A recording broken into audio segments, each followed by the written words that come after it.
امام فخر الدین رازی نے بھی اپنی کتاب میں کیا ہے، تفسیر کبیر کے اندر بہت سی باتیں ایسی ہیں کہ جو انہوں نے اہل بیت کے بارے میں بیان کی ہیں۔ انہوں نے سورہ کوثر کی تفسیر میں لکھا ہے کہ اِنَّا أَعْطَيْنَاكَ الْكَوْثَرَ سے بہت سے مراد اور بہت سے احتمالات ہیں، جن میں سے ایک احتمال خود ہی اس سورہ کے مطابق صحیح معلوم ہوتا ہے، وہ یہ ہے کہ کوثر سے مراد آپ کی پاک اولاد ہے۔ اور صرف ایسا نہیں ہے کہ کوثر کا مطلب یہ ہو کہ اولاد کثیر آپ کو ملی، نہیں، اولاد کثیر ملنا کمال نہیں ہے، اولاد خیر اور اولاد بابرکت بھی آپ کو۔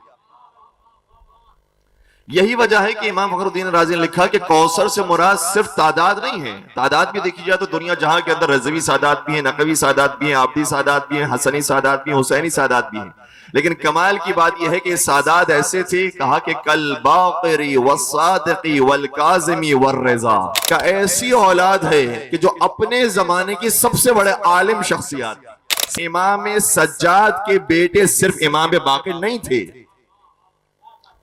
اور بھی بیٹے تھے، لیکن وہ اور ہیں، امام باقر اور ہیں، اس لیے وہ مجبور ہوتے ہیں کہ نام لکھے تو صرف امام باقر کا لکھیں۔ امام باقر کی بھی اسی طریقے سے اور بھی اولاد تھی، عبداللہ بھی تھے، ابراہیم بھی تھے، علی نام کے بھی تھے، لیکن وہ اور ہیں، امام جعفر صادق اور ہیں۔